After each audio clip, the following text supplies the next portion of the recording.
So far, we covered financing that are non-security based. So security based means that the loan is being traded as a security where you can buy and sell the security. An example of a security-based financing is the commercial paper. These are issued by large and highly rated companies, and they are unsecured notes. CP typically matures in less than 3 months and serve purposes such as funding working capital, seasonal cash demands, or bridge financing. Bridge financing, where CP is used as a temporary financing while waiting for the long-term financing. Commercial papers can be issued in public markets or through private placements. Maturing CP is often repaid with proceeds from newly issued CP and is known as rolling over. Rollover risk arises if the issuer cannot issue new CP at maturity, potentially leading to repayment challenges, which is why investors often require back-of-line credits from banks to mitigate any rollover risk. So ensuring that a company is able to repay just in case they are not able to issue a new commercial paper at maturity for whatever reason. Now we look at short-term funding for financial institutions. Banks hold cash reserves to ensure that they have immediate funds available to meet day-to-day operational needs. In this case, the most common example is cash from depositors. These reserves can include physical cash on hand or balances held at central banks. Liquidity refers to the ability of a bank to quickly convert assets into cash without significantly affecting their market value. Banks have both liquid and non-liquid assets because banks need to handle customer withdrawals and also to manage unexpected cash outflows. Banks need liquidity. For example, during the 2008 financial crisis, because of the liquidity crunch, banks need to sell their assets in order to raise cash. But a lot of the assets, for example, the mortgage-backed securities, are very illiquid, and they had no choice but to sell it at a fire sale price. This is the reason why you need to have liquid assets so that in case of urgent needs, banks can quickly convert them without affecting the market value. Regulatory authorities impose liquidity requirements on banks to ensure they can withstand financial stress. So this also resulted from the 2008 financial crisis, where the government had to bail the banks out because banks did not keep enough liquid assets, and the government had to bail them out. An example of regulatory minimum level liquid assets is the liquidity coverage ratio, LCR, which is the standard set by the Basel III framework. The LCR requires banks to hold a sufficient amount of high-quality liquid assets, also known as HQLA, to cover their total net cash outflows over a 30-day stress period. So they're talking about a stress period and not just a normal period. So the net cash outflows will be a lot higher. HQLA are assets that can be quickly and easily converted into cash with little or no loss of value. So this is the liquidity, and the high quality part is the part where it has little to no credit risk.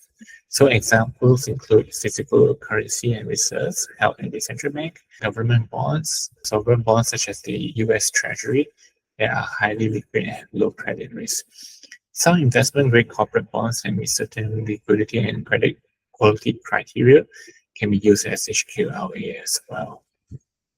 The LCR formula is equals to the amount of HQLA divided by the total net cash outflows over a 30-day period.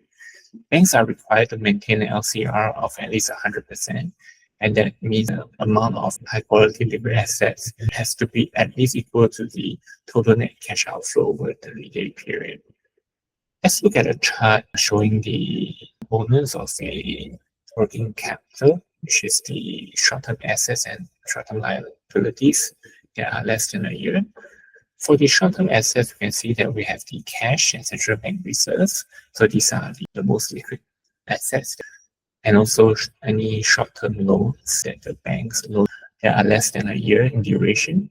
As for short-term liabilities, We have deposits and certificates of deposits. For deposits, there is no maturity and pays little to no interest, while certificates of deposits have maturity that are less than a year. Next, you also have the securities sold under agreements to repurchase or loan. These are also known as repo. For the short-term asset side, which is the securities purchased under agreement to resell or borrow, these are known as reverse repo. We shall cover these later in the slides. And finally, for short-term liabilities, we also have short-term borrowings. An example of a short-term borrowing would be commercial papers. Financial institutions can also issue commercial paper, and they are used for short-term borrowing needs, and in some cases, even funding longer-term assets like loans. Note that in this case, the banks is essentially borrowing short-term and loaning out long-term. In this case, there will be a duration mismatch. Approximately 60% of annual issuance volume comes from financial institutions. Might be surprising for some of you because you would think that the banks would easily get short-term fundings from depositors or certificate of deposits. But it turns out that the financial institutions actually issue more commercial papers than non-financial corporate issuers. Similarly, banks also face rollover risk, just other corporations. And there's also a secure version of a commercial paper known as asset-backed commercial paper. Typically, this involves transferring loans and receivables to a special purpose entity, SPE. Note that this special purpose entity is a separate entity to the bank. So in case of the banks going bust, it will not affect the loans or receivables that is in the SPE. Then the SPE will issue asset-backed commercial paper to investors, and these are backed by the asset cash flows, a further credit liquidity line provided by the bank. So an advantage of such off-balance sheet financing is that this financing is not recorded on the issuer's balance sheet. This reduces capital costs by providing undrawn backup liquidity instead of holding loans to maturity. Banks are required to hold regulatory capital against their assets, including loans, but in this case, they do not have to hold this regulatory capital.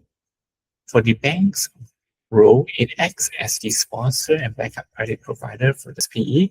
So once the bank transfers the loans and receivables to the SPE and subsequently upon commercial paper issuance from the SPE, the bank will receive the cash.